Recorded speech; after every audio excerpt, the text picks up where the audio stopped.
Buenos días, os doy la bienvenida a este webinar titulado No todo vale en el camino de la descarbonización. Yo soy Lola Berna, responsable de proyectos en ECODES y autora del informe El escenario de los biocombustibles en España. Hoy nos enfrentamos a un gran reto lleno de falsas soluciones, del que nombramos en el título. La transición ecológica y justa es nuestra prioridad y queremos basarnos en los mejores datos científicos para reducir las emisiones y no dejar a nadie atrás.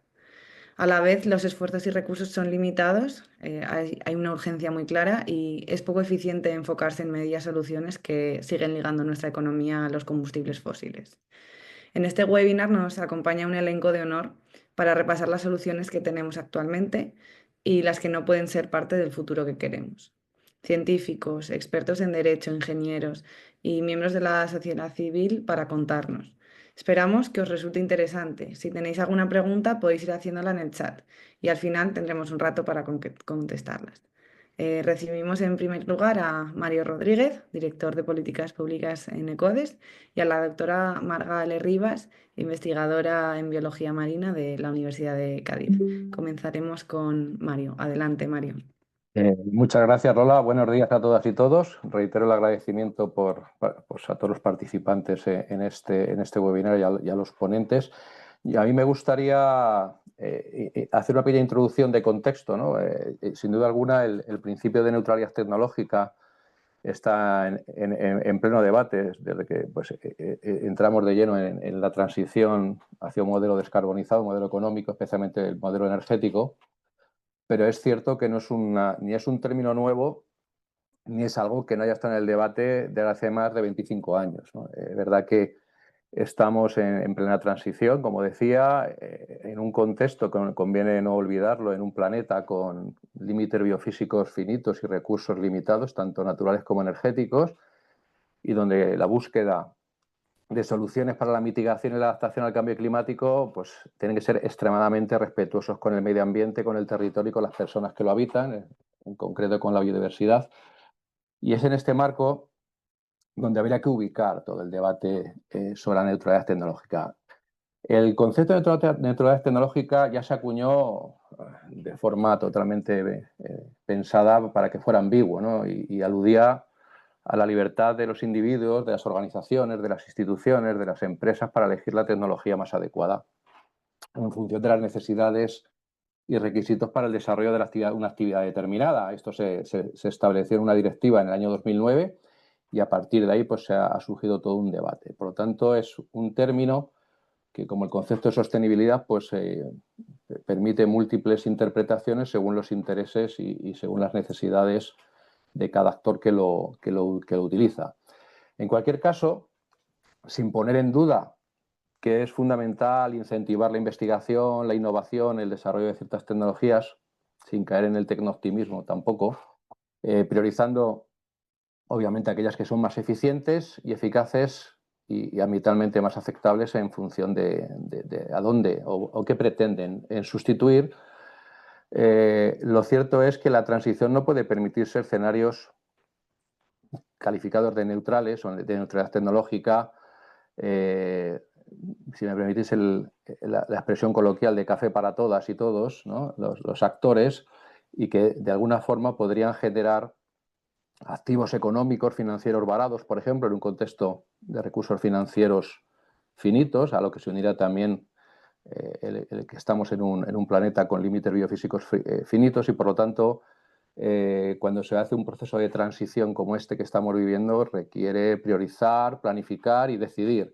Y en todo caso, sería una falacia pensar que en el pasado había neutralidad tecnológica, cuando en el pasado se potenciaban las energías fósiles o la energía nuclear con subvenciones sin límite y con apoyo público en todos los niveles. No podíamos pensar que en ese momento había ningún escenario de neutralidad tecnológica, que es el que se está ahora demandando por sectores que fueron privilegiados en algún momento, ¿no? Actualmente, en mi opinión, el principio de neutralidad tecnológica es defendido porque quienes se consideran o potenciales perdedores en esa transición o que pierden cuota de mercado, cuota de poder o de beneficios, y también, lógicamente, quizás podría también repercutir en los más vulnerables, en la clase trabajadora, que en algún momento puede pensar que al cerrar el espacio económico donde está ahora desarrollando su actividad profesional, pues pudiera suponer un conflicto para el futuro. Evidentemente, lo cierto es, como decía Lola al principio, es que la disponibilidad de recursos naturales y económicos no es suficiente para impulsar procesos de desarrollo multitecnológicos basados en la neutralidad tecnológica. Hay que definir muy bien qué tecnología es más adecuada para según qué. También prestar mucha atención a qué sectores económicos o actividades son difícilmente descarbonizables y por lo tanto requieren mayor empeño en esto, y el intentar acaparar distintos aspectos del desarrollo tecnológico simplemente para poder mantener o aumentar la cuenta de beneficios no nos parece un elemento fundamental, de tal forma que se está utilizando de forma incorrecta ese concepto de neutralidad tecnológica, que nada tiene que ver con la diversificación y la priorización para poder acometer un reto pues de dimensiones titánicas, como es el cambio del modelo económico, empezando por el sistema energético, ¿no? Por lo tanto, bajo mi punto de vista, el principio de neutralidad tecnológica, además de generar afecciones innecesarias en el medio ambiente por sobrecarga, ¿no?, de a la hora de sobreexplotar los recursos necesarios, porque se quiere utilizar todo tipo de tecnología en cualquier tipo de actividad, normalmente está basado o fundado o antepone los intereses económicos a los sociales y ambientales. Por ejemplo, aunque en este webinar vamos a hablar de un ámbito muy concreto, sí me gustaría hacer una pequeña reseña ya por ir yendo hacia la finalización de mi exposición. Sí es cierto que, por ejemplo, en el ámbito de la energía debe haber pocas dudas de que las energías renovables son la tecnología a implantar. Podemos discutir el cómo, de qué forma y con qué modelo, pero es evidente que es el modelo a implantar, porque es la energía más eficiente, más eficaz, más barata y permite un sistema energético distribuido, democrático, accesible a la ciudadanía. Por lo cual, no tiene mucho sentido plantear un escenario como que se está produciendo de debate de neutralidad, donde incluir energías del pasado, ¿no?, como es el caso que está habiendo ahora en España con el caso de la energía nuclear en este momento, ¿no?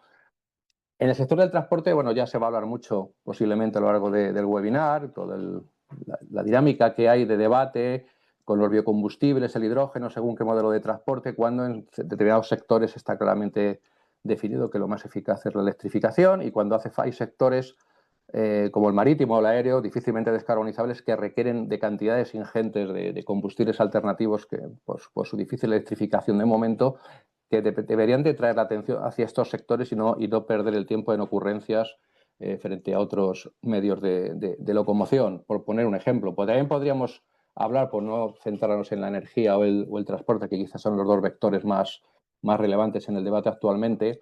Por ejemplo, en sistemas quizás no tan importantes en cuanto a alcance, pero muy importantes para las personas, sobre todo pues ahora que estamos viviendo momentos de fenómenos meteorológicos extremos, ¿no?, como es la climatización, ¿no? Pues evidentemente vamos hacia un escenario, desgraciadamente, donde vamos a tener que calentarnos y refrigerarnos según la época del año, con fenómenos cada vez más intensos, y va a ser necesario sistemas eficientes, sostenibles, renovables de climatización, y existen ejemplos, por poner un ejemplo, la bomba de calor u otros que permitirían adaptarnos a esta situación, y no es comprensible que se trate de meter con calzador, por ejemplo, el uso de hidrógeno verde en estos sistemas, cuando existen otras alternativas perfectamente probadas que serían más adecuadas. Lo mismo ocurre, y ya por ir terminando, en el ámbito de la descarbonización de los sistemas industriales, la sustitución del gas natural, los procesos, sobre todo procesos industriales de baja, media y alta intensidad térmica, que requieren, por ejemplo, el acero o el cemento u otros, por poner un ejemplo, que requerirían de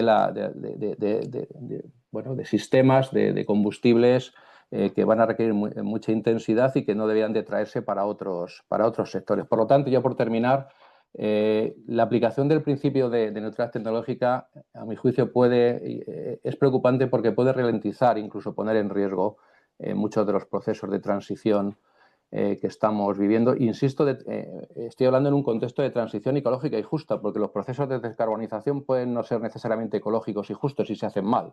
Esto conviene dejarlo claro, ¿no? Y por lo tanto, sobre todo, resaltar, porque a veces parece que se olvidan los debates, ¿no? Y se hacen demasiado tecnológicos, que vivimos en un planeta bastante maltratado y con recursos finitos, ¿no? Con límites biofísicos finitos. Lo he reiterado a lo largo de mi exposición porque me parece importante. Y no se trata de elegir entre ganadores o perdedores tecnológicos. Hay que priorizar las tecnologías más adecuadas, las más asumibles para cada sector, las más eficientes, las más justas, teniendo en cuenta el contexto. Y, por supuesto, establecer planes de ayuda económica, acompañamiento para aquellos sectores o tecnologías que quizá puedan quedar fuera de la ecuación en un futuro, porque es comprensible sus temores y, por lo tanto, habrá que hacer un proceso de reconversión no solo tecnológica, también laboral, socioeconómica. Y este es un reto que hemos de afrontar colectivamente, y porque en la transición en la que estamos afrontando no se puede ser neutral, ya que lo que, bajo mi punto de vista, tiene que primar es el bien común y el interés general, sobre todo los demás intereses. Y con esto concluyo mi exposición. Muchas gracias.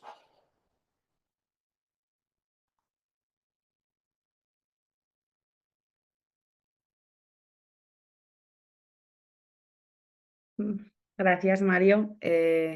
Adelante, Marga. Hola, buenos días. En primer lugar, pues agradeceros por haberme invitado a este webinar y a todos los compañeros y ponentes que van a participar a lo largo de esta jornada. Y bueno, yo creo que mucha gente se preguntará, ¿qué hace una bióloga marina aquí en este webinar, no? Bueno, soy bioinvestigadora con mi background en biología marina, pero es verdad que principalmente he enfocado mis investigaciones, ¿no? Y mi carrera en intentar entender, ¿no? y proponer también medidas de mitigación frente al cambio climático, todo enfocado en la biodiversidad, ¿no? En la pérdida de biodiversidad y en cómo le afecta a esta biodiversidad pues este aumento de temperatura y estos impactos antropogénicos, ¿no? que estamos realizando sobre nuestro planeta. No solamente principalmente el medio marino, pero bueno, también desarrollo proyectos también del MITECO con, por ejemplo, regeneración, restauración de bosques mediterráneos. Bueno, estoy inmersa en un montón de estudios que nos ayuden a dar una información pues, más exacta y a nivel científico, ¿no? de qué está pasando y cuantificar un poco también, ¿no? Esa pérdida de biodiversidad y esa amenaza. Respecto al cambio climático, obviamente no voy a dar ahora una introducción de la situación en la que estamos, todos lo estamos viviendo en estas semanas sobre todo, incluso yo creo que desde el norte de España hasta el sur, como en Cádiz, que estamos, que normalmente es más fresquito también, bueno, pues estamos pasando por una ola de calor horrorosa, que cada vez, como sabemos, se está adelantando, nuestros veranos son más largos, más calurosos y rompemos todo el rato pues estamos alcanzando temperaturas extremas. Entonces, este tema es algo que nos debería de interesar principalmente no solamente a todos los gestores, a toda la gente o investigadores involucrados en estos temas, sino obviamente a la sociedad en general. Por eso la importancia de este webinar creo que es esencial para que cada vez la gente pueda tener una información fidedigna a mayor alcance, ¿no? Que no se quede siempre en los círculos en los que trabajamos estos temas, ¿no? Entonces, pues centrándome así más en este tema, bueno, aparte de que es esencial que empecemos a a hablar de forma alta y clara de la situación que tenemos, ¿no? Y de cómo esta transformación, este cambio pues, hacia la descarbonización, sobre todo en el transporte, debe ser efectiva y debe ser como implementada de forma cociente por la situación en la que tenemos. Sí, es verdad que vivimos, como estaba comentando Mario, en un contexto global, ¿no? Entonces yo voy a poner algunos ejemplos de la situación en la que tenemos, ¿no? Aparte de que, bueno, esta neutralidad tecnológica, como bien comentaba Mario, pues yo creo que está desfavoreciendo este cambio, sobre todo en la velocidad en la que se implemente y las medidas en las que se tomen. Existen otros países, por ejemplo, también que son de los más contaminantes del mundo y de las figuras más emergentes, ¿no? A nivel mundial, como puede ser Brasil. Yo os pongo el caso de hace no llega un año, que estuve allí por temas académicos y estuve visitando toda esa zona sur de Brasil. Yo no sé si conocéis Brasil. Brasil es uno de los mayores productores de soja de soya y su energía se basa en el bioetanol, ¿no? En los biocombustibles. ¿Qué es lo que pasa? Que es uno de los grandes pulmones del planeta, ¿no? Entonces, ya no es que la pérdida de biodiversidad es brutal, porque claro, cada vez que se deforestan miles de hectáreas en Brasil, no afecta a todo el planeta, es que la cantidad ingente de plantaciones de soya es descomunal. Es decir, tú miras al fondo, porque en el sur de Brasil son planicies, y es kilómetros y kilómetros y kilómetros de soya, donde de extensiones casi como del tamaño de Europa están totalmente plantadas con soya. Y principalmente su uso, aparte también para productos, alimentos procesados, etcétera, y ganadería, etcétera, lo principalmente que usan es para su bioetanol. Todo su transporte es en gas. Entonces, ellos han elegido ese modelo, ¿no? Y ese modelo han priorizado toda esa producción y su energía, ¿no? En ese modelo. Entonces, al final va a depender un poco del modelo que cada país elija o que de cada región elija o que cada uno estime oportuno usar, ¿no? Y esto es un problema no solo a nivel nacional de cada uno de los países, sino, por supuesto, a nivel global, ¿no? Pero es que además, si ya nos centramos un poquito más en España, ¿qué hemos visto en los últimos informes? Por ejemplo, el último que se ha hecho europeo en The Friends of Europe, ¿no? Que nos decía sobre, hacía una recopilación, ¿no? De pues todo el tema de la gestión pública, ¿no? De esos fondos destinados a esta transición, a apoyar esta transición. ¿Y qué nos decía? Pues nos decía que más de un 30% de las subvenciones estatales se iban a empresas relacionadas con Repsol. Repsol, que es nuestra compañía más contaminante nacional. Entonces, claro, si encima además, no solamente de esas subvenciones estatales, además los fondos europeos como los Next Generation también en un porcentaje alto van a, pues en concreto creo que ponían los fondos de último, había sido 24 millones de euros, que se supone que tenía que ser para fomentar comunidades energéticas impulsadas por grupos ciudadanos, etcétera, habían ido pues a estas filiales de las petroleras o de Dinor o de Equiluz, etcétera, ¿no? Entonces, si todos esos fondos además que se están invirtiendo para esa transición terminan además de esta forma en empresas que no sería lo recomendable, ¿no? O sea, habría que recomendar, lo recomendable sería el fomentar otro tipo, ¿no? Otro tipo de forma de hacer las cosas, ¿no? Otro tipo de empresa, otro tipo de tal, ¿no? De proyectos. Entonces, bueno, pues podemos decir, ¿no? que realmente las cosas no se están haciendo lo bien que se podrían hacer, que se pueden hacer mejor y tenemos que instar a que realmente ese dinero, ese esfuerzo que se está haciendo en apoyar esa transición ecológica, porque se haga de la forma más efectiva, más coherente, sobre todo yo creo que la palabra es coherente, ¿no? En el momento en el que estamos, ¿no? Y siempre basada en datos científicos, ¿no? Que es también una de las problemáticas que tenemos actualmente, ¿no? Que al final los asesores de muchas políticas y de muchas pues, fuentes de financiación, ya sea europea, nacional, etcétera, muchas veces están asesoradas por gente a lo mejor que, aunque es especialista en cada uno de los temas, ¿no? Pues no usa, ¿no? Todos esos informes y todos esos datos que nos dicen hacia dónde tenemos que a lo mejor invertir los recursos de forma más eficiente, ¿no? Entonces, bueno, yo creo que esto al final es un trabajo que tenemos que hacer entre mucha gente, entre los gestores, entre los científicos, entre los asesores, entre las asociaciones y todos esos actores de las representantes de la sociedad, trabajar conjuntamente para que pues esta transición sea más eficiente, impacte menos en el medio ambiente y reforzar esas políticas que sean coherentes y sostenibles, ¿no? Porque claro, si tenemos por ejemplo, las declaraciones de hace 2 días, creo, de Trump diciendo que ellos se basan en el carbón, entonces, si volvemos a esto, ¿no? A que uno de los países más contaminantes, el segundo país más contaminante del planeta, dice abiertamente, aparte de todas las cosas que dicen, ¿no?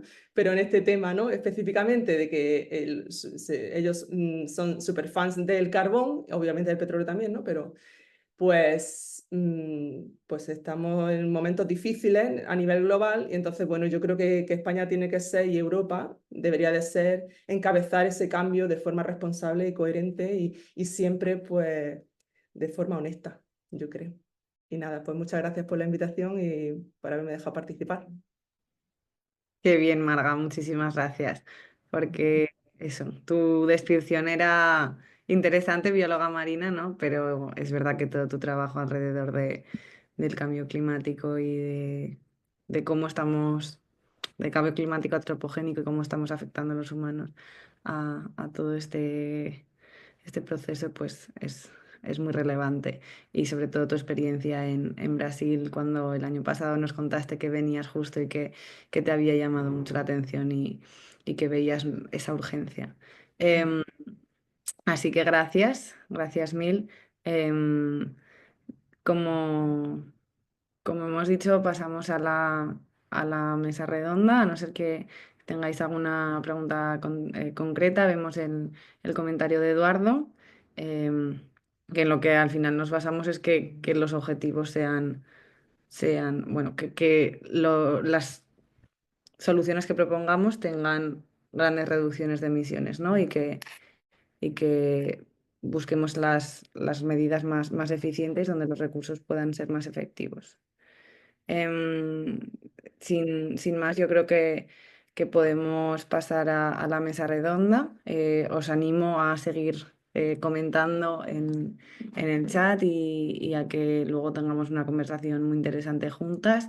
Y bueno, paso entonces la palabra a Laura Ojea, que es experta en energía y sostenibilidad y redactora jefe de energía en expansión, en el español, en Invertia. Y perdón porque me he liado con el otro medio que tenemos. Así que os dejo para la mesa de redonda y aquí me quedo escuchándoos. Bueno, pues muchísimas gracias, Lola. Yo creo que se me oye ya, ¿no? Muy buenos días a todos y muchas gracias a ECODES por darme la oportunidad de moderar esta mesa de debate tan interesante y además con expertos de excepción, porque el transporte, además, como bien decía Mario, ¿no? Es el principal responsable de las emisiones de gases de efecto invernadero. En nuestro país representa más del 30% del total y también porque la descarbonización del sector, bueno, no solo es un reto ambiental, sino también económico y social y exige respuestas ambiciosas y coordinadas, ¿no? Para cumplir estos compromisos climáticos que nos hemos comprometido como sociedad. Y sin más, voy a dar paso a presentar a estos expertos que hoy me acompañan y comenzamos con esa mesa de debate. Tenemos a Óscar Pulido, que es el responsable de políticas de electrificación de Tiani. Hola, Óscar, estás por ahí, ¿verdad? Sí, hola, buenas, gracias. Gracias Vale. también a Ecodes por la invitación. Emilio de las Heras, que es ingeniero naval y experto en finanzas internacionales, que también creo que anda por ahí. Emilio. Buenos días a todos. Fenomenal. Nuria Blázquez, responsable de Internacional de Ecologistas en Acción. Hola, Nuria. Hola, buenos días. Muy Y bien. muchas gracias También, por la invitación. fenomenal. Y también Joan Pons, que es ambientólogo y consultor en Derecho Ambiental en INSTA, en Servicios Jurídicos Ambientales. Hola, Joan. Hola, buenos días. Muy bien. Pues nada más, vamos a comenzar vamos a empezar lanzando algunas preguntas genéricas que me gustaría saber, bueno, cuál es vuestra visión y cuál es vuestro punto de vista desde vuestros distintos organizaciones y organismos. Así que vamos a hablar eso, teniendo en cuenta el contexto de descarbonización del sector transporte y siendo además necesario actuar en todos los sistemas de transporte, ¿por qué consideráis que es un obstáculo guiarse por el principio de neutralidad tecnológica en este sector? Por ejemplo, vamos a comenzar contigo, Joan. Adelante. Bueno, claro, de entrada yo considero que este concepto, ¿no? El de neutralidad tecnológica, lo debemos poner enfrente del concepto de emergencia climática. De hecho, antes Mario ya lo estaba comentando, ante una realidad como tenemos de cambio climático. Todos estos conceptos se deben poner en el justo contexto, ¿no? Y digo esto porque, claro, el Parlamento Europeo, año 2019, aprobó una declaración de emergencia climática que nos acaba diciendo que sus propuestas legislativas, presupuestos, objetivos tienen que ir en la línea de frenar el calentamiento global a 1,5 grados. De hecho, es más, la misma declaración de emergencia climática, y cito textualmente, nos dice que se insta a la nueva Comisión Europea a que aborde las incoherencias de las actuales políticas de la Unión Europea en materia de emergencia climática, ambiental, y de incidiendo en sectores como agricultura, comercio, transporte, energía e inversión en infraestructuras. Es decir, considero que de una manera u otra esa declaración de emergencia climática nos dice que no podemos hacer ver como si eso no pasara y tenemos que incidir con políticas concretas en determinados sectores, ¿no?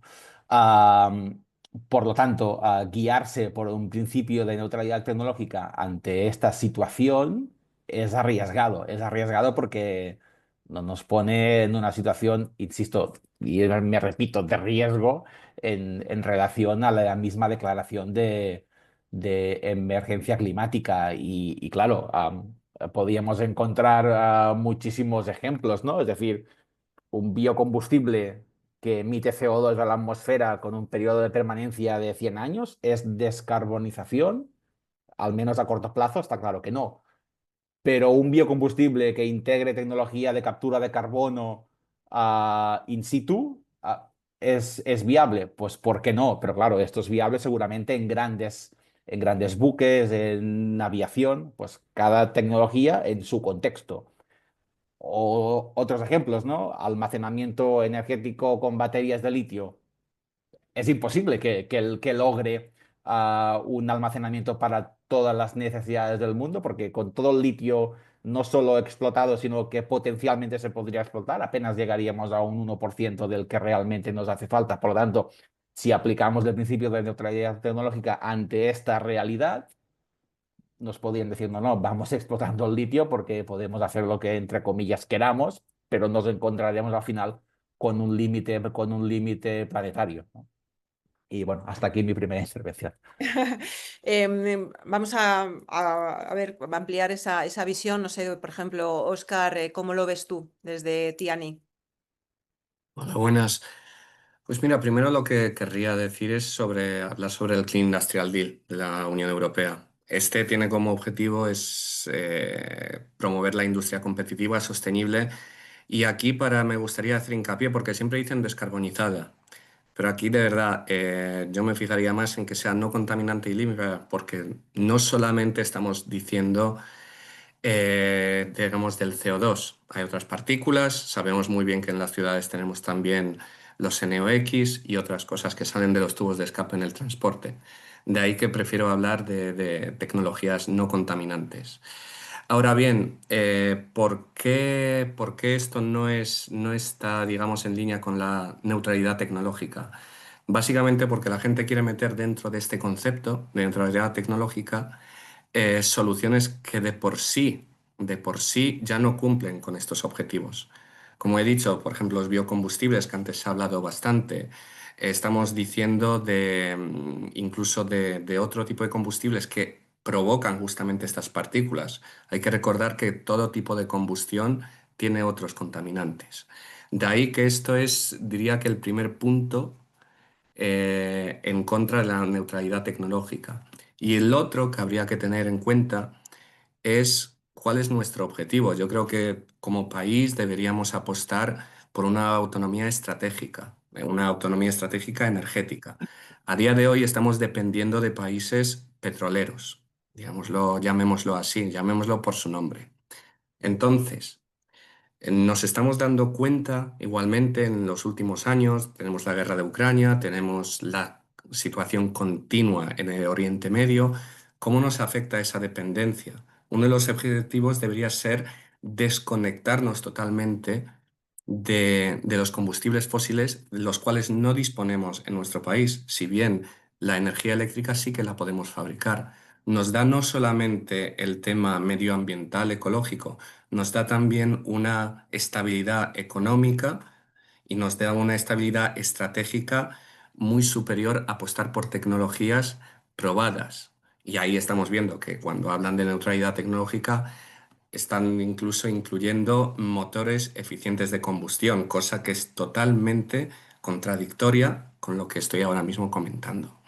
Entonces, si nuestro objetivo es realmente este, al igual que transformar la industria en, digamos, convertir España en un e-mobility hub, pues aquí esto no es compatible. Hay que apostar por un caballo ganador y diversificar estas inversiones, porque al final estamos diciendo de inversiones de fondos públicos, no es lo más pragmático. Cosa, por cierto, palabra que quieren asociar a la neutralidad tecnológica, pero es totalmente lo opuesto. El pragmatismo no es la neutralidad tecnológica, es apostar por soluciones conocidas y que nos den esta libertad estratégica y básicamente una independencia de los combustibles fósiles.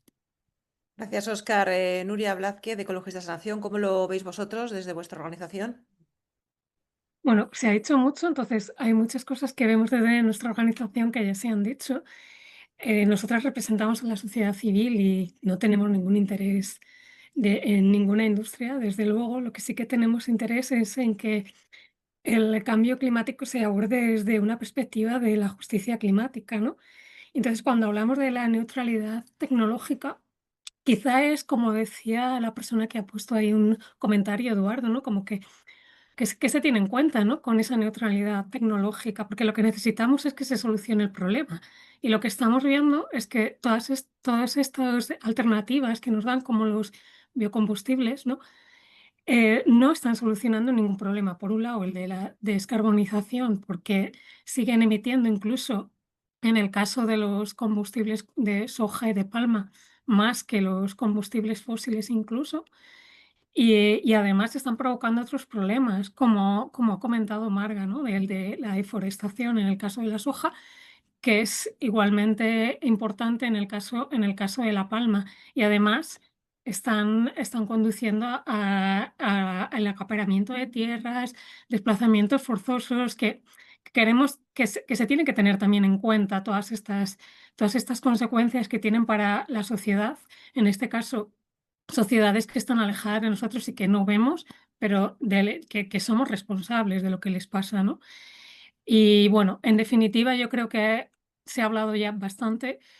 Lo que vemos es que la neutralidad tecnológica es un principio que se está utilizando para seguir con las mismas tecnologías, no cambiar nada y ni conseguir la descarbonización ni solucionar otros problemas que tenemos con la crisis de diversidad y de cambio climático.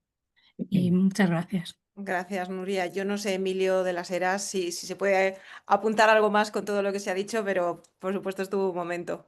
Adelante. Gracias, sí, la verdad es que está todo dicho. Yo añadiría simplemente que la neutralidad tecnológica aplicada de verdad estaría genial, pero eso exigiría internalizar todos los costes de los daños que estos biocombustibles, aplicándolo a este caso concreto, todos los biocombustibles implican en la sociedad. Entonces, hay quien dice, no, es que los biocombustibles son renovables. Bueno, es verdad, si proceden de residuos, ciertamente son renovables. Pero es que, según la Agencia Internacional de la Energía, ni el 10% de los actuales biocombustibles proceden de residuos. Más del 90% proceden de cosechas, las que se han dicho. Aceite de palma, aceite de colza, fundamentalmente para el biodiesel y para el bioetanol, maíz, trigo y caña de azúcar. Entonces, es una estafa, es decir, no son biocombustibles sostenibles procedentes de residuos. 90% proceden de cosechas.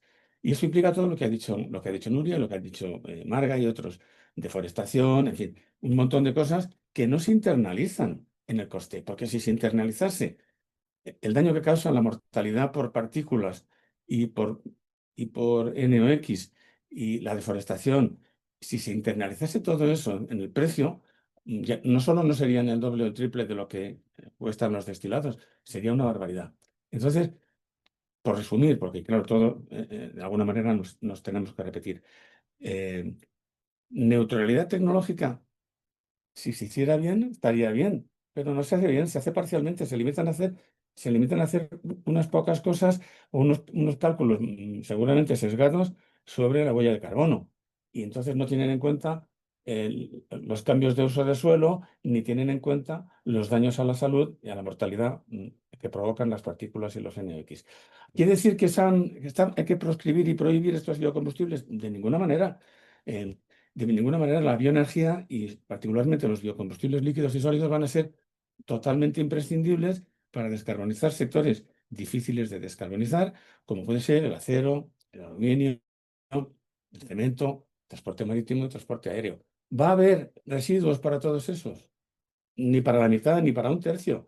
Entonces, mm, es incomprensible que quieran hacer extensivo el uso de esto a una tecnología como es el transporte terrestre, que ya tiene otra alternativa que ya es más barata en TCO, en coste total de operación. Bueno, como habrá muchas más preguntas y muchas más intervenciones, acabo aquí.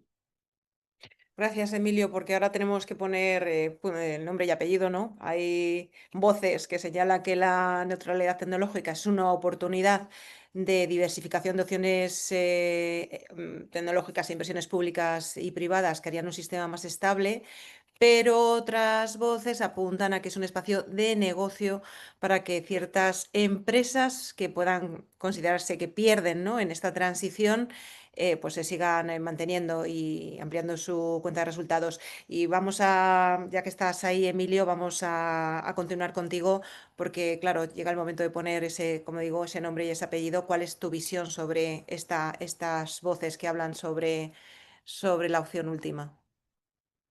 Bueno, sin duda, yo estoy convencido de que esto es una estrategia que viene desde la industria del oil and gas para ganar tiempo, retrasar la electrificación, ganar tiempo y, entre tanto, ir vendiendo sus carburantes destilados de petróleo y estos.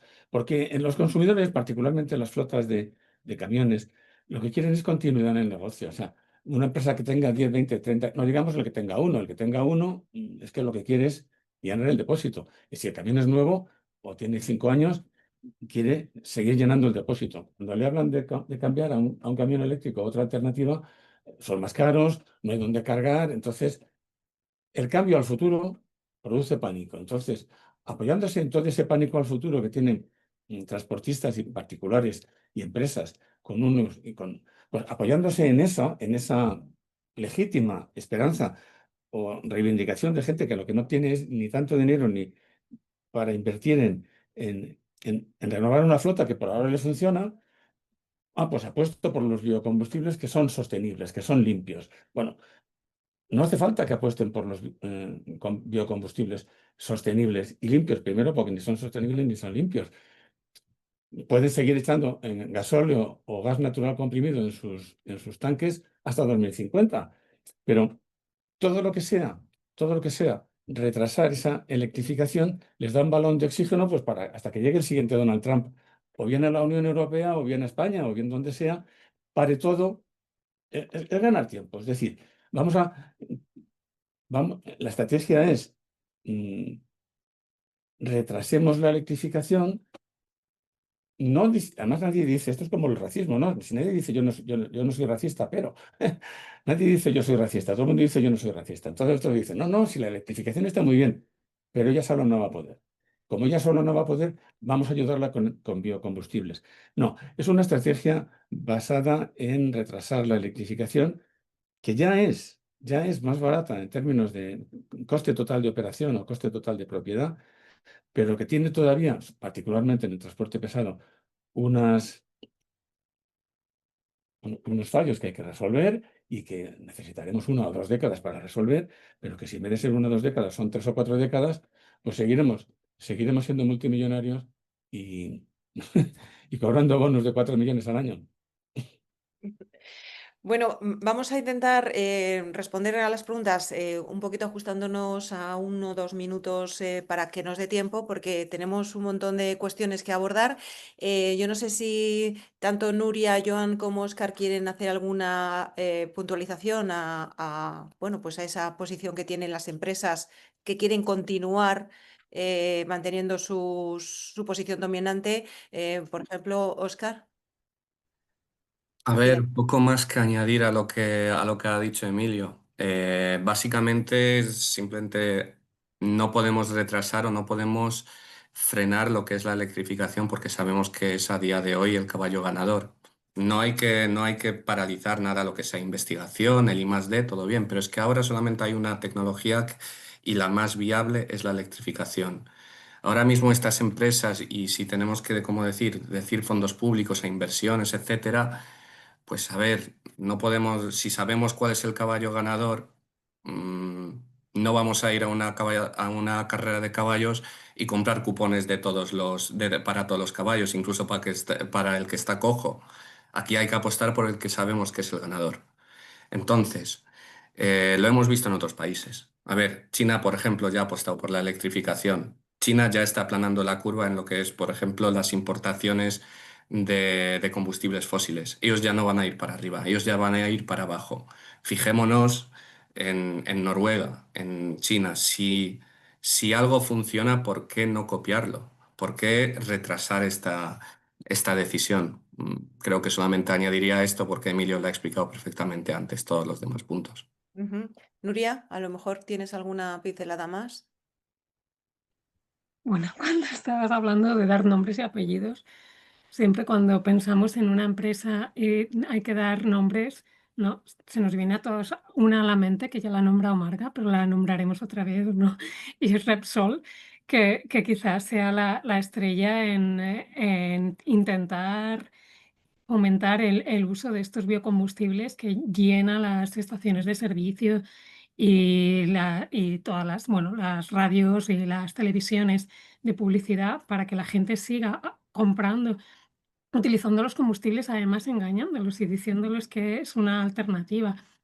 No sé si podemos hablar un poquito, yo creo que tenemos la oportunidad, no sé, no quiero desviar la atención de la pregunta que estabas haciendo, pero espero que nos dejes hablar un poco de por qué no es una alternativa realmente y los datos que hay detrás, que tenemos muchos, todas las que estamos aquí, de por qué esto no es sostenible y por qué podemos acusar a las empresas que están intentando seguir haciendo negocio, porque es un negocio, ¿no?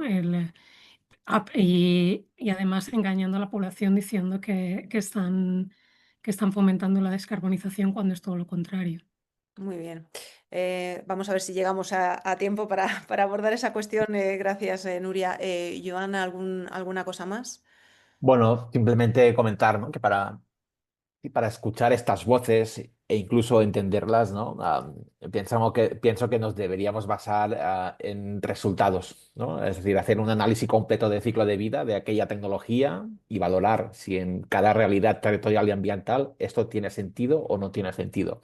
Por lo tanto, no es tanto ver si tal empresa o otra apuesta por una tecnología para mantenerse en el mercado, sino es que ver si esta apuesta contribuye realmente o no a la descarbonización. Si la respuesta es que sí, adelante, pero si la respuesta es lo contrario, está claro que no debemos apostar por ello, ¿no? Y aquí añado lo que se ha comentado, ¿no? De la acaparación de conceptos por parte de las corporaciones. Ha pasado, está pasando, ¿no? Como se ha comentado antes, con las comunidades energéticas, ¿no? Debido a esta regulación quizás un poco difusa que existe, pero a su vez y como para echar un poco de agua al vino, ¿eh? Es decir, existen, por otro lado, incentivos basados en resultados, a veces en determinadas políticas y medidas, ¿no? De la misma manera, ¿no? Que se subvenciona a sustitución de calderas de gasoil por bombas de calor y aerotermia, y se hace una apuesta específica por una tecnología, ¿no? O hay la subvención MOVES para electrificación, para sustitución de vehículos, para vehículos eléctricos enchufables. Aquí sí que hay una apuesta para una tecnología concreta. O incluso programas de Horizon de financiación europea para investigación, donde se financian investigación en tecnologías concretas, ¿no? Y es decir, por un lado, sí que parece que existe un principio de no neutralidad tecnológica en algunas medidas, y es por un principio de decisiones basadas en información, pero es cierto que por otro lado esto no está pasando, ¿no? Ujú. ¿Y consideras que, bueno, pues que las materias primas para esos distintos sectores que decía Emilio puedan utilizar los biocombustibles y tal son, bueno, no hay duda de que son finitas y limitadas, ¿no? ¿Crees que habría que planificar muy bien a qué sector se tendría que destinar? Ujú. Sin duda, es decir, poniéndome ahora aquí el sombrero de ambientólogo, es decir, el planeta de por sí tiene los límites planetarios de recursos, ¿no? Y volviendo a lo que decía hace un momento, ¿no? Nos debemos basar en resultados y en eficiencia en el corto, en el medio y en el largo plazo. Es decir, la descarbonización en el transporte ha empezado y es imparable, ¿no? En buena parte con la electrificación, el almacenaje, ¿no?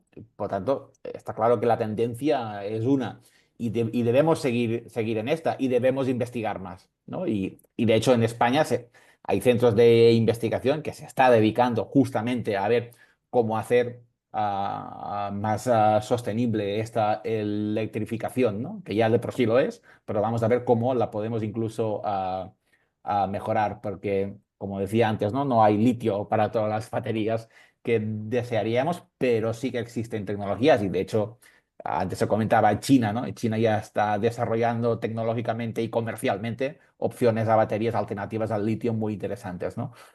Am, y por lo tanto, no descarbonizamos a corto y medio plazo si quemamos biocombustibles, ¿no? Como decía antes, si no conseguimos capturar este carbono que se está emitiendo.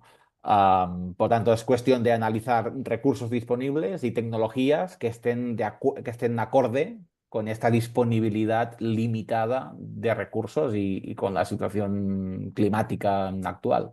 Ajá.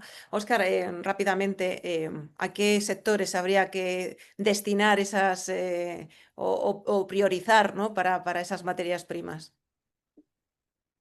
Materias primas, pues básicamente a día de hoy sería el transporte por carretera porque es lo más fiable. Significa, lo que se ha comentado antes, el transporte marítimo, aviación, posiblemente dependan de otras fuentes de energía más basadas también en el hidrógeno.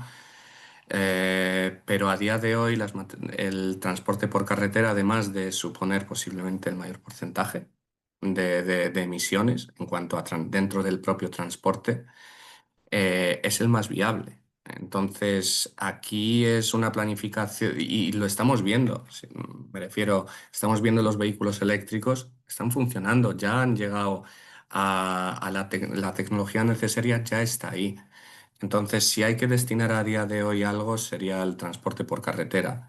Y como bien ha comentado Joan, ya se están investigando que el litio, esto de aquí, por ejemplo, a 10 años puede desaparecer. La gente no es consciente, pero es que la primera batería de litio así recargable es de 1992. Esto no viene de 1950 ni nada. Es una cosa reciente que igual que apareció en los años 90 el litio, ahora que se está investigando bastante en baterías, pues puede aparecer el sodio, puede aparecer muchos otros materiales. Entonces, aquí queda claro, apostemos por el transporte por carretera porque es lo más viable a día de hoy y a medio largo plazo ya se verá. Muy bien. Nuria, ¿quieres Óscar, preguntar? Sí. no sé, perdóname, es que no sé si te he entendido bien. ¿Quieres dedicar los biocombustibles a la carretera? No, no, no, para nada, para nada. Ya lo sé, Estoy ya lo sé. diciendo ¿No te materias parecía? primas en cuanto estoy diciendo ahí, perdonad si se ha podido esto.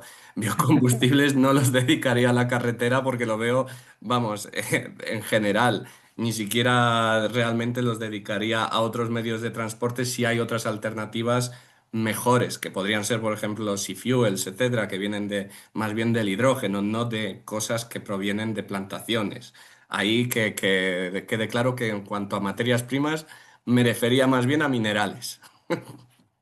Bueno, Di, di lo que tenías que decir, Emilio, porque lo Ah, has preguntado, sí. a ver, sí, un poco más, verás. Yo he leído una docena de estudios sobre existencia o no de materias primas residuos en general, para biocombustibles. Todos los que he leído, todos dicen que hay materias primas suficientes para mi uso. Pero claro, perdona, que es que están ahí pegando martillazos, voy a cerrar a ver si. Bueno, debe ser el vecino de arriba. Bueno, a ver, pero ¿qué pasa? Que lees los estudios sectoriales sobre biometano, parece que va a haber. Para fabricar pulpa y papel, parece que va a haber. Madera para la construcción, parece que va a haber. Madera para muebles, parece que va a haber. Eh, para biocombustibles de aviación, parece que va a haber. Biocombustibles para tráfico marítimo, parece que va a haber. Biocombustibles para tráfico rodado, hombre, no para los 3.000 millones de toneladas, pero sí para un 20%. Es decir, pero cuando sumas todas las demandas, hay un estudio de Energy Transition Commission que analiza todos los demandantes de posible bioenergía. Decía antes, para fabricar acero, cemento o cerámica o aluminio. La industria tiene muy difícil la descarbonización, tanto por procesos térmicos como por procesos químicos. Pero claro, lo pueden hacer en parte con hidrógeno electrolítico, lo pueden hacer en parte con captura de carbono y lo pueden hacer en parte con bioenergía. Claro, lo mismo con el tráfico marítimo internacional, o sea, con el tráfico marítimo y con el transporte aéreo. Entonces, cuando sumas, no digamos con el biometano. El biometano es una polémica permanente porque se habla de, por ejemplo, en España, de 200 teravatios hora, que sería prácticamente la mitad de lo que importamos. Pero esos 200 teravatios hora en España, por centrarme en España de biometano, casi la mitad proceden de electrometano utilizando el CO2 del upgrading. Los otros 100 proceden la mitad de cosechas y la mitad de residuos. Es decir, por concretar, hay una demanda potencial de 600 exajulios de bioenergía en el mundo entero y una disponibilidad de 65 o 70 exajulios. Hay una demanda potencial 10 veces superior a los recursos. Por lo tanto, al final, será el mercado el que asigne esos recursos y entonces más de las 3/4 partes de eso será lo que es hoy día, que es leña para plantas de biomasa o de calefacción de distrito, o para pellets, madera para muebles y construcción, madera bruta para fabricación de pulpa y papel. Y lo que son biocombustibles líquidos y gaseosos, apenas da para unos 20 exajulios, que son como 500 millones de toneladas, que parece una barbaridad, pero es la tercera parte de la demanda agregada de transporte marítimo, aéreo y biometano para todos los usos del biometano, sobre todo generación de electricidad de respaldo. Resumiendo, no hay recursos más que para una fracción de las necesidades de las industrias que no tienen alternativa. Por lo tanto, es absurdo hacerlo extensivo a sectores que sí tienen alternativa. Perdonad el rollo, pero es que tengo muchos datos. Claro, no, además muy interesantes y yo creo que más clarificadores, apuntando lo que ha dicho Óscar y entre los dos, yo creo que ha quedado bastante claro. Nuria, dentro de las opciones para descarbonizar el transporte por carretera, bueno, pues los biocombustibles es una opción viable, escalable. ¿Qué límites tienen respecto a la disminución de emisiones? Bueno, yo creo que se ha dicho bastante, Emilio ha dado muchos datos y está claro que no hay suficientes biocombustibles para la descarbonización del transporte por carretera, pero no solo eso, sino que además lo ha apuntado Emilio y a mí me interesaba intervenir ya ahí también, y es que no hay suficiente ni siquiera para la descarbonización del resto del transporte y industrias que van a necesitar. Por eso, desde Ecologistas en Acción, aunque es un concepto que no tiene muchas amigas ni amigos, pero apostamos porque necesitamos un decrecimiento, ¿no? O sea, no podemos seguir en esta manera de volar para un ratito para irme de compras a Londres o para estar un momento y hacer vuelos baratos, utilizar jet privados en un planeta de recursos finitos, ¿no? Que es de lo que estamos tratando. Lo que estamos viendo es que los biocombustibles no hay ni territorio para cultivarlos, además de que tienen unas consecuencias ambientales incluso peores que los combustibles que estábamos utilizando, pero estos nuevos combustibles avanzados que se generan a partir de residuos, incluso teóricamente de los residuos de la propia aceite de palma, ¿no? Si producimos menos aceite de palma, tendremos menos residuos. Los de alimentación vemos que de momento no, o sea, el aceite de cocina usado o las grasas animales vemos que son absolutamente insuficientes para la demanda que debería existir.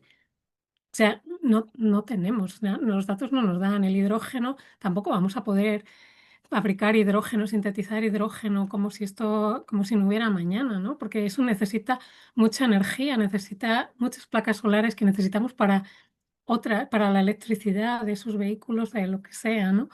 En definitiva, que este planeta tiene unos recursos limitados y limitado tiene que ser el uso energético que hacemos de de ellos, ¿no? Y ahí es donde creo que se tiene que empezar a gestionar, y que ha hecho Emilio, y yo en eso, bueno, no sé si lo ha dicho, como que pasará, que el mercado será quien va a asignar los recursos. Eso es extremadamente peligroso, porque si es el mercado ya sabemos a quién va a beneficiar, ¿no?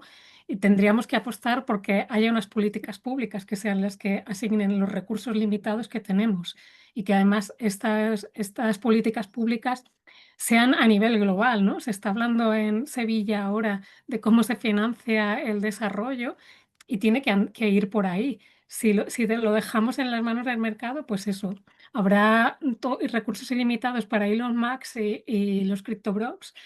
Y bueno, pues un mundo muy catastrófico, con olas de calor, con gente que no tiene acceso a una climatización adecuada. Y muchas gracias. Claro, cogiendo un poco los comentarios que ha hecho Nuria, Joan, pues la verdad es que no sé cómo puede influir el concepto de neutralidad tecnológica en la coherencia y en la eficacia de las normativas dirigidas a la descarbonización del transporte por carretera, claro, porque esto tendrá su efecto, ¿no? Su implicación. Sin duda, es decir, y ahora aquí me cambio el sombrero. Antes hablaba como ambientólogo, ahora hablo como consultor en derecho ambiental, ¿no? Es decir, am, claro, analizando la normativa, y por ejemplo, si cogemos la legislación del sector eléctrico, no nos menciona específicamente el concepto de neutralidad tecnológica, aunque podríamos pensar, y de hecho lo encontramos implícito en varios aspectos de la ley que nos acaban promoviendo, ¿no? La competencia y la eficiencia, permitiendo, ¿no? Que al final las tecnologías compitan en esta supuesta igualdad de condiciones. Pero por otro lado, sí que es cierto que existen unas regulaciones de las emisiones, vengan, entre comillas, de las tecnologías que vengan, ¿no?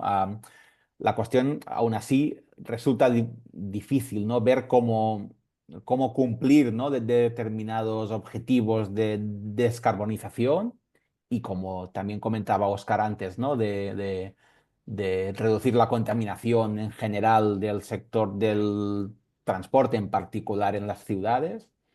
Cómo cumplir estos objetivos que nos provienen de la normativa o nos provienen del mismo PNIEC, y con el carácter normativo implícito que esto tiene, si a su vez no hemos hecho lo que decía antes, ¿no? Este análisis de ciclo de vida de estas tecnologías, para ver qué tecnologías justamente nos llevan a cumplir estos objetivos vinculantes que la normativa nos fija. En otras palabras, no es que la normativa deba o no deba favorecer una tecnología u otra, pongo en duda si la normativa está para esto, pero sí que la normativa nos establece unos objetivos claros, muchas veces vinculantes, unos plazos acordes también a la emergencia climática, y eso indirectamente nos señala unas tecnologías. Por tanto, yo creo que es poner acorde de esto, ¿no? Objetivos y normativa vinculante con tecnologías que nos ayuden a esto. Claro, por eso de ahí es tan importante, ¿no? Como lo que vayan decidiendo, ¿no? O tomando las decisiones a nivel de política europea y cómo se traslada Ujú. luego, ¿no? A los Claro. países miembros.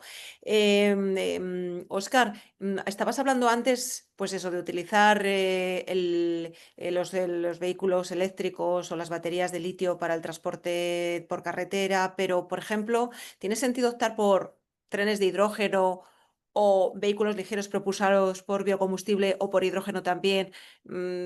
¿A qué riesgo nos enfrentamos si se aplicara este principio de neutralización o de neutralidad tecnológica en el transporte por carretera? A ver, a día de hoy hay que fijarse en lo que es rentable y lo que es factible. También la gente cuando piensa en hidrógeno y todo esto, sí, el hidrógeno como tal es limpio, pero no es lo suficientemente eficiente a día de hoy, comparando con la electrificación directa, y esto estamos diciendo para trenes, para camiones, para ligeros, etcétera, etcétera. Y está después el tema de la infraestructura. Me refiero, tenemos dos hidrogeneras en España. en todo el territorio. Seamos sinceros, no solamente sería el coste, que a día de hoy son vehículos caros, y producir el propio hidrógeno, porque puede que ahí alguien diría, uy, hemos encontrado una nueva tecnología de producir hidrógeno barato y esto, vale, te compensa. Pero después tienes que pensar en toda la infraestructura. De verdad, tenemos objetivos puestos incluso en el PNIEC, tenemos los objetivos europeos, tenemos el Clean Industrial Deal, el Fit for 55, vamos, podríamos estar aquí nombrando, que nos llevan a objetivos en plazos establecidos a descarbonizar. Estar ahora diversificando y planeando cómo se podría hacer cuando realmente tenemos sobre la mesa una tecnología real que nos permitiría posiblemente llegar a esos plazos, es solamente ralentizar y poner en riesgo, básicamente, llegar a esos objetivos. De ahí que apostemos por lo que ya está y por lo que realmente se puede hacer. Como yo digo, mientras sea real, hay que mantenerse en esa opción. Ajá. Y Emilio, yo tengo siempre una de mis grandes dudas, sobre todo cuando se habla sobre biocombustibles, 100% renovables o neutros en carbono, siempre se me genera un poco de debate, ¿no? ¿Se puede aplicar el adjetivo de renovable o sostenible a los biocombustibles? No sé, por ejemplo, a los que están hechos a partir de residuos, pero también me vale cualquier otro tipo de materia prima, ¿no? ¿Se puede hablar de 100% renovable? Sí, en teoría sí. Si realmente proceden de residuos, imaginemos residuos urbanos de la depuradora de Valdemín Gómez o animales de los, yo qué sé, de los estiércoles y purines de las miles de granjas de cerdos o de otras cosas que hay en España. Si proceden de residuos, sí, incluso si proceden de residuos, absolutamente sí, porque están evitando un mal mayor. Ese estiércol, si no se trata, emite metano, que es 86 veces más potente por gramo en cuanto a captación de calor que el CO2. Es decir, si somos capaces de utilizar residuos para fabricar esos biocombustibles, radicalmente mi respuesta es sí, serían 100% renovables. ¿Cuál es la objeción? Que no hay residuos. Y que no hay residuos. Es decir, cuando uno ve las posibles cadenas de valor para alimentar eh, las plantas de biocombustibles de residuos, pues están súper dispersos, son pequeños, no tienen escala la granja. Es decir, apenas Valdivín Gómez y alguna otra depuradora en España tendría la escala suficiente para producir. Y de las miles de granjas de cerdos que hay en España, apenas unas docenas. De hecho, porque lo demás, o sea, una cosa que no se valora cuando se estiman los residuos es la dispersión y la dificultad logística de recoger el aceite de cocina usado. Ha mencionado antes alguien. A ver, España es de los países que más aceite de cocina utiliza en el mundo por persona, ¿vale? Unos 10, vamos a hacer números muy fáciles. 50 millones, 500. 500 litros, vamos a hacer números redondos, 500 kilos. O sea, 500 millones de kilos. Supongamos que se recicla el 10%, porque la verdad es que la mayoría se consume crudo en ensaladas, en aderezos o en guisos, y apenas una fracción mínima se utiliza en frituras, de las cuales una fracción mínima o se tira, mal hecho, o se recicla, bien hecho. Pero claro, al final viene a ser 1 kilo por persona y año. 50.000 toneladas. 50.000 toneladas es el 1 por 1000 de los 50 millones de toneladas que consume España solo en gasóleos. O sea, consumimos entre gasóleos, fuel oils y querosenos de aviación, consumimos más de 50 millones de toneladas. Y no tenemos más que una capacidad de producción de aceite de cocina usado. Es decir, por resumir, a tu pregunta, sí, si proceden de residuos, sí, pero no proceden de residuos. Generalmente es aceite de palma que viene en un barco de 5.000 toneladas procedente de Indonesia, con un certificado, vaya usted a saber cómo lo han obtenido, que dice que es aceite de cocina usado chino o indonesio, y que podría ser verdad, pero a lo mejor a nivel global el número que he hecho para España es todavía inferior. No hay residuos, por lo tanto, esas campañas son como poco dudosas. Wow, Emilio, vaya, nos has dejado casi sin palabras. Estamos llegando ya al final de nuestro webinar, pero sí a mí me gustaría saber si podríais compartir algunos ejemplos de los impactos que conllevaría una producción o una utilización masiva de biocombustibles. Bueno, teniendo en cuenta todos los sectores que quieren utilizarlo, o también de hidrógeno, ¿no? Porque no solo estamos hablando hoy de biocombustibles, sino también de hidrógeno o de gas para el transporte por carretera. No sé, por ejemplo, comenzamos con Nuria. Adelante.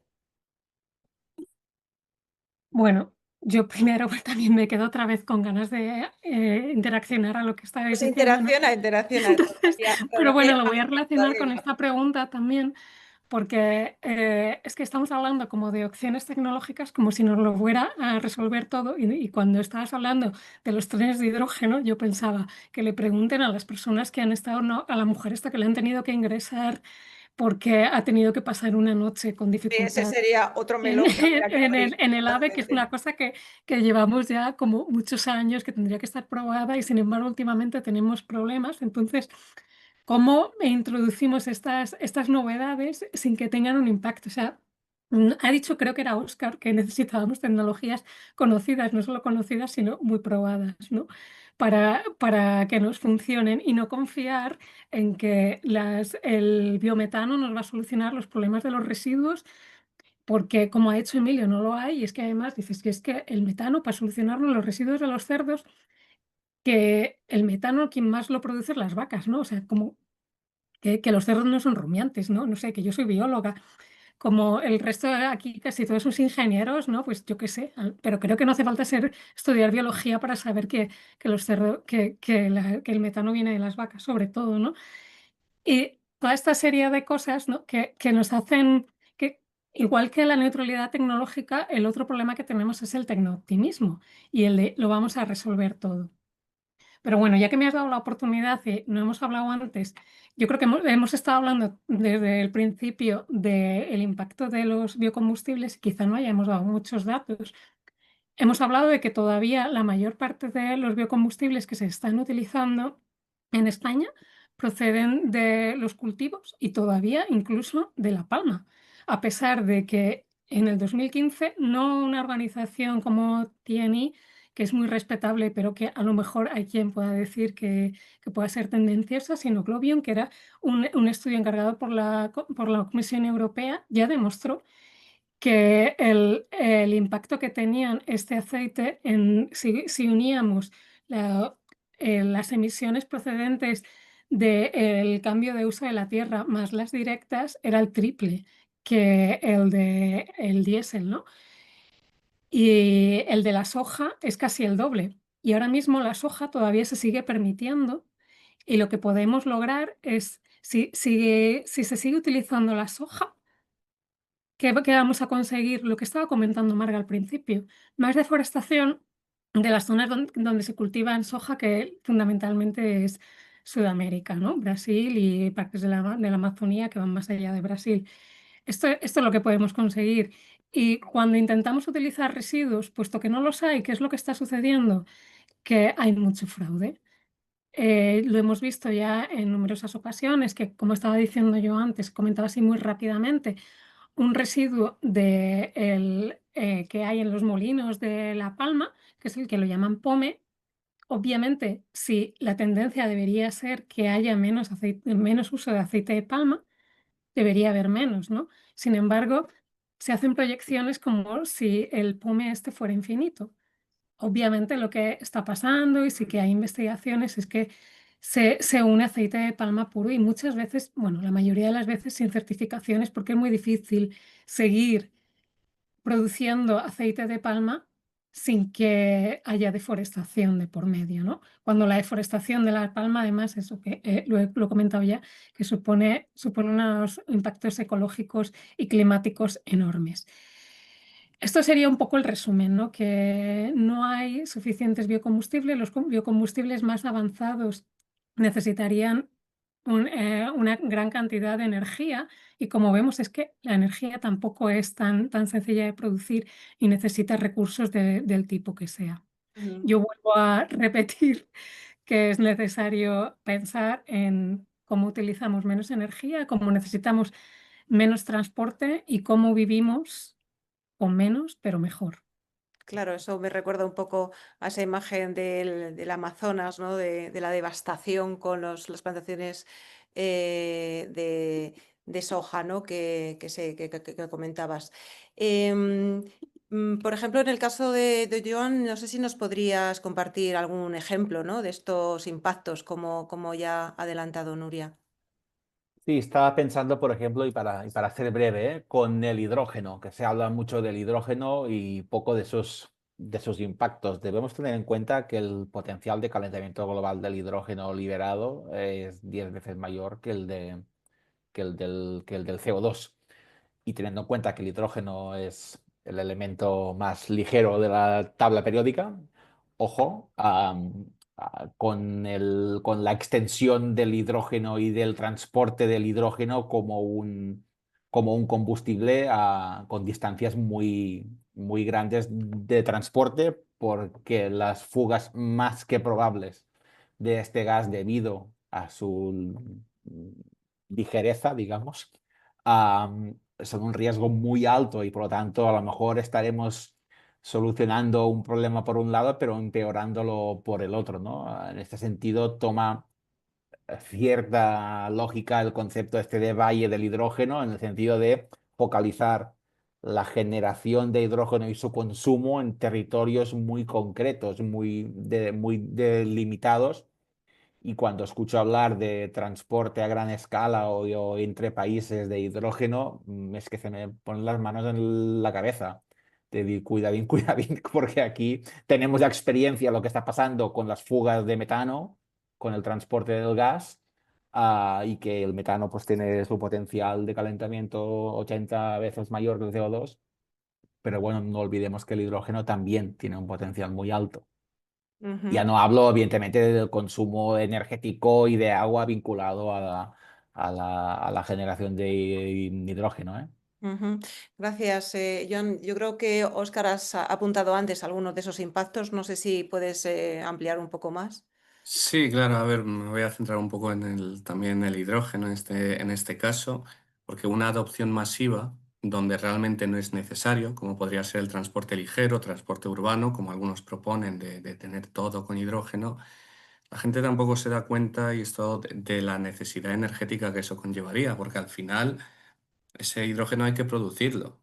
Puedes o meterlo directamente en la electricidad en una batería o puedes fabricar hidrógeno. Eso te conlleva pérdidas.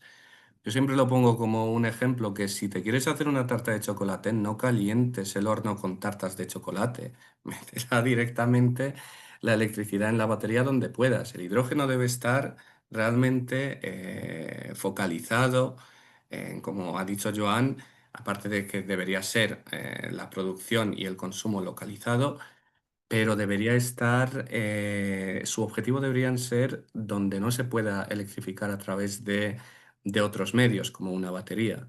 Entonces, ahí es la adopción masiva, por ejemplo, de hidrógeno, conllevaría también la necesidad de generación de energía eléctrica mucho mayor de la que tenemos ahora.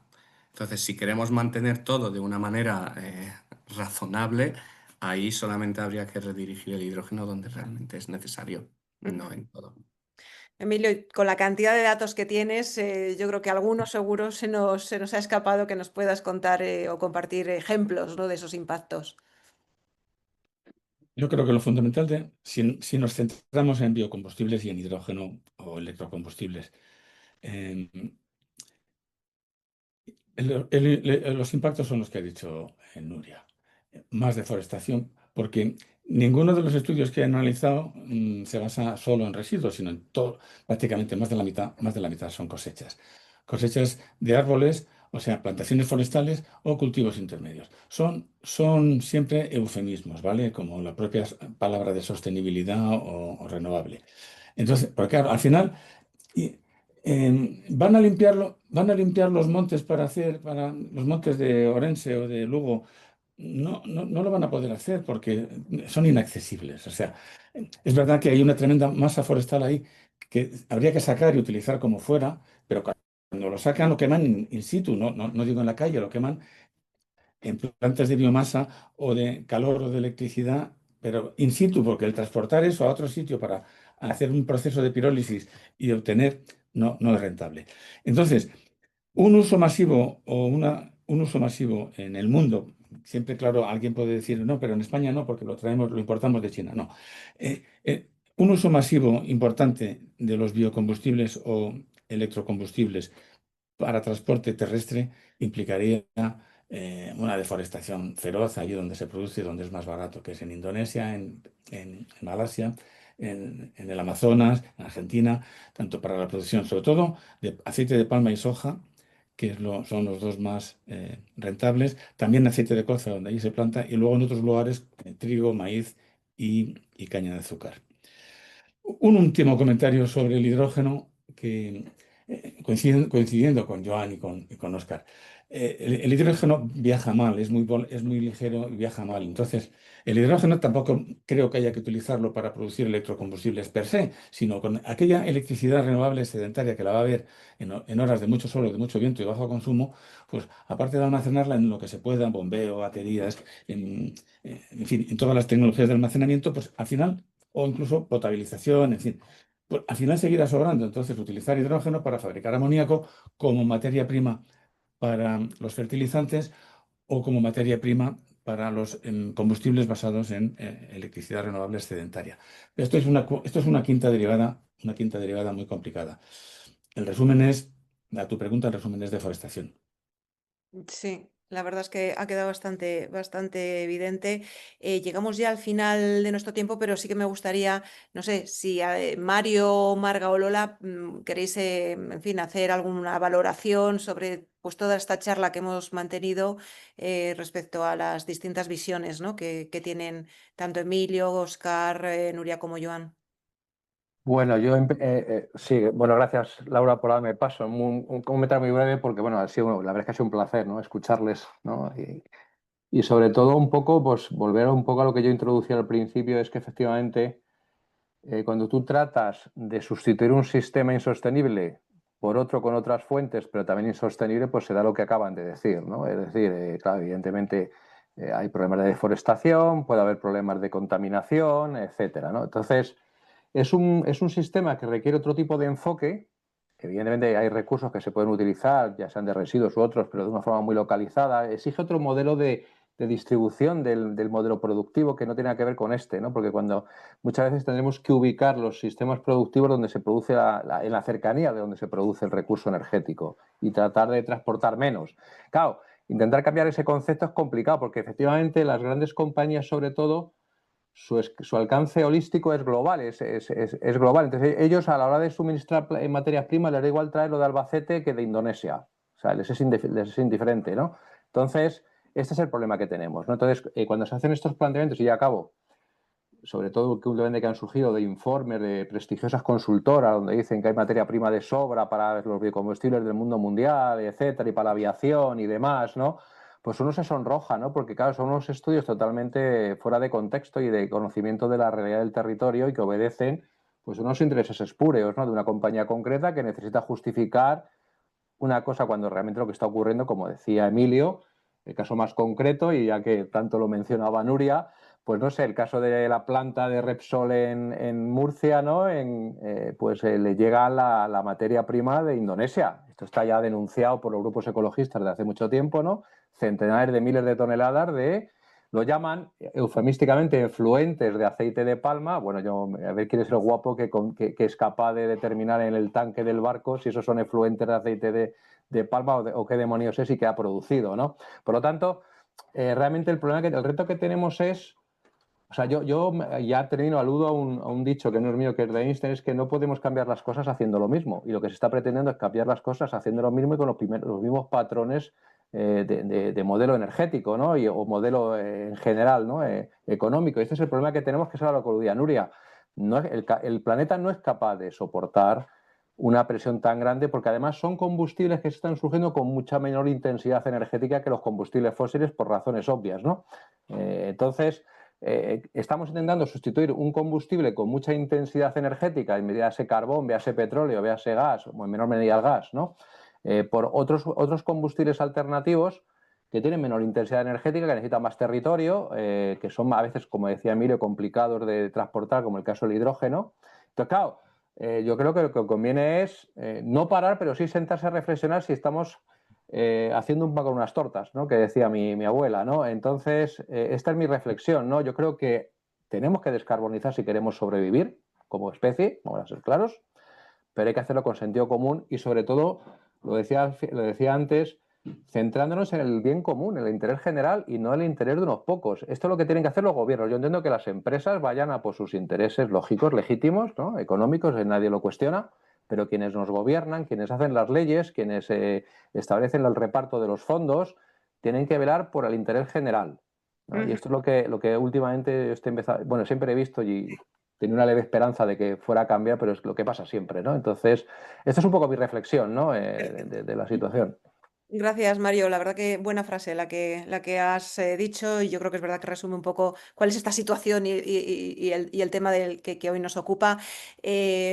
Por favor, muy brevemente, Marga, que por cierto, la que hacía mención a esa desforestación salvaje del Amazonas eras tú, así que mis disculpas, pero si puede ser nada, Sí. cuestión de un minuto, una valoración de todo lo que hemos escuchado.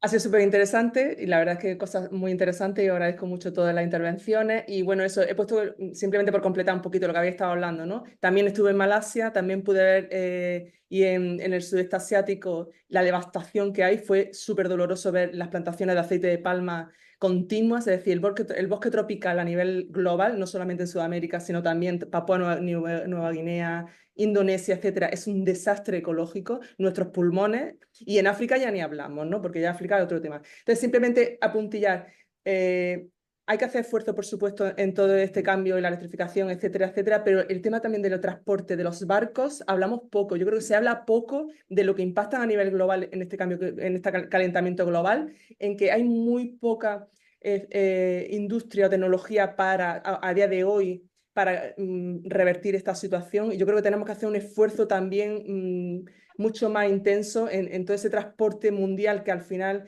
con esta globalización, hace que tengamos cargueros y barcos gigantescos por todos nuestros océanos, contaminando muchísimo el planeta, aparte de los cruceros esos maravillosos de 10 plantas, que realmente contribuyen y se habla muy poco de cómo afecta toda esta situación.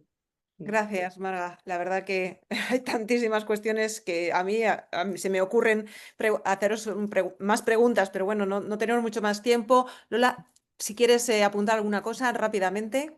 No, yo creo que podemos ir cerrando la mesa redonda. No sé si quieres comentar algo más, Laura. Simplemente que me ha parecido muy interesante. Me han quedado muchas preguntas que hacer. Tengo todavía muchas dudas sobre esta cuestión, pero sobre todo, pues eso, aclarar que hay distintas tecnologías, que no todas sirven para lo mismo, que no todas tienen el mismo valor y no podemos alcanzar a todas las actividades económicas. Y como decía Nuria de Ecologistas en Acción, a lo mejor lo que nos tenemos que cuestionar es cuánto consumimos, ¿no? Hacia dónde vamos como sociedad, hablo a nivel planetario, ¿no? Y básicamente os cedo la palabra, creo que va a cerrar Cristian Quílez, ¿verdad? Sí, muchísimas gracias, Laura Ojea, redactora jefe en el español, y a todos los participantes de la mesa redonda. Ha estado genial. Podemos sacar muchísimos aprendizajes y lo que dices. Hay mucho que hablar del tema, pero es verdad que aquí se han puesto muchas cosas sobre la mesa que son importantes y que ya nos definen mucho cuál es el camino a seguir. Doy paso entonces a Cristian Quílez, responsable de transporte y movilidad en Ecodes. Muchas gracias, Lola. Bueno, buenos días a todos y todas, sobre todo a quienes habéis tenido la amabilidad de participar en este webinar y a quienes habéis asistido y os estáis manteniendo conectados y conectadas hasta el final. Voy a intentar ser muy breve porque la verdad que durante la sesión han aparecido muchos datos, muchos conceptos, muchas visiones. Al final son todo visiones complementarias. Que lamentablemente pues no solemos escuchar, ¿no? Es importante que estas voces se empiecen a escuchar y que no pase como ha pasado con el cambio climático, ¿no? Que desde la ciencia se lleva avisando 20 años o más y ahora Bueno, es cuando no se mira por el bien común, como decía Mario, es lo que pasa, ¿no? Bueno, comenzábamos el webinar estableciendo que el objetivo de todo es priorizar una transición energética justa sin dejar a nadie atrás, y en esto la descarbonización del sector transporte es indispensable. Es el único sector que continúa incrementando sus emisiones en los últimos años, a pesar de todas las políticas y de todas las normativas que ya han establecido objetivos claros, y eso es un problema. Y el problema, pues bueno, no sabemos si es directamente toda esta campaña de publicidad, marketing, inversiones diversificadas, etcétera, que está habiendo en torno a algunas alternativas que bueno, pues pretenden incorporarse para descarbonizar el sector del transporte de carretera, un sector que, como hemos aquí hablado, tiene ya una alternativa tecnológica que podría permitir esa descarbonización y esa mitigación de los impactos del cambio climático, atendiendo así a la declaración de emergencia climática. Se comentaba que estamos, como es obvio, en un planeta con límites, en el que las soluciones deben ser respetuosas, que esta dinámica de interés y el debate sobre la tecnología no está haciendo más que perjudicar los avances, y que necesitamos focalizar para avanzar siempre pensando en ese bien común y en ese interés general. Se hablaba de la necesidad de coherencia y de datos científicos a la hora de hacer políticas y dirigir las inversiones, haciendo un uso eficiente de los recursos, responsable y honesto, que no atienda a intereses particulares. Se hablaba de poner el concepto de neutralidad tecnológica en su contexto, en un contexto de emergencia climática declarada tanto a nivel europeo como a nivel nacional. Sobre todo también en un contexto actual en el que hablamos de la competitividad, de la transformación de la industria, en el que España necesita autonomía estratégica, autonomía energética, seguridad e independencia de terceros países, y que estos biocombustibles o estas alternativas que entran dentro del concepto de neutralidad tecnológica no lo van a permitir, ¿no? Cómo llegan, qué fugas tienen, qué coste tienen en otros países. Son verdad los certificados de origen de las materias primas, etcétera. Al final, también se decía que el pragmatismo no es neutralidad tecnológica. También se hablaba que bueno, hay combustibles que son una estafa, ¿no? Se hablaba de la palabra estafa, que hay que focalizar en sectores complejos de difícil descarbonización, y que el sector del transporte, específicamente el transporte rodado, que incluiría, por ejemplo, el ferrocarril y también toda la carretera, ya tiene alternativas. Se hablaba, bueno, de una conocida compañía española bueno, que todos sabemos, ¿no? Por cuál es su preocupación y cuál es sus redes, ¿no? Cuál es toda la fuerza que tiene, ¿no? Bueno, eso también hace que las voces que aquí habéis participado, como decía al principio, creemos que deberían de escucharse, aunque, bueno, pues no vayan con dinero por detrás, ¿no? Y que es importante que se escuche. También se bajaba en la parte ya final del webinar a datos, a casos concretos, ¿no? Se hablaba de las demandas potenciales respecto a los recursos disponibles, de que no hay suficiencia de recursos para todo, de que no se puede hacer extensivo a sectores que ya disponen de alternativa, de que hay que tener cuidado también con los impactos en el territorio, hablando del territorio nacional, aparte de territorios en terceros países, como nos comentaba la doctora Marga cuando hablaba de Brasil, el sudeste asiático o Malasia. Se hablaba también de que si el mercado asigna recursos limitados, ya sabemos lo que va a pasar. No podemos sustituir un sistema insostenible por otro también insostenible. También se comentaba que para resolver esto debe haber políticas firmes, y que las normativas es verdad que deberían de establecer objetivos claros, quizás no prioridades tecnológicas, pero que ya de por sí esos objetivos se alcanzarían con tecnologías que permitieran cumplirlos, ¿no? Y ahí ya quedaría ya marcado. En definitiva, se hablaba, bueno, de que un uso masivo, generalizado, como se pretende, de alternativas, ¿no? Sería una catástrofe por las necesidades que requieren sectores difícilmente descarbonizables, y que en el sector del transporte carretera, que era el foco que poníamos hoy en este webinar, que el cual esperamos poder hacer alguno más siguiendo el no todo vale, em, comentábamos, ¿no? Y finalmente, bueno, se hablaba de que al final quien gobierna debería de velar por el interés general y no por intereses particulares, que al final parece que es lo que representa o puede representar este concepto de neutralidad tecnológica que últimamente vemos en todos sitios, muy acompañado también del greenwashing que parece que está a la orden del día, ¿no? Así que nada, como comenzaba mi intervención, muchísimas gracias a todas y todos que habéis participado en esta sesión, que nos habéis dedicado este ratico, a todos y todas las asistentes y esperamos bueno, que estas opiniones puedan ser escuchadas cada vez más y en diferentes foros. Muy buenos días.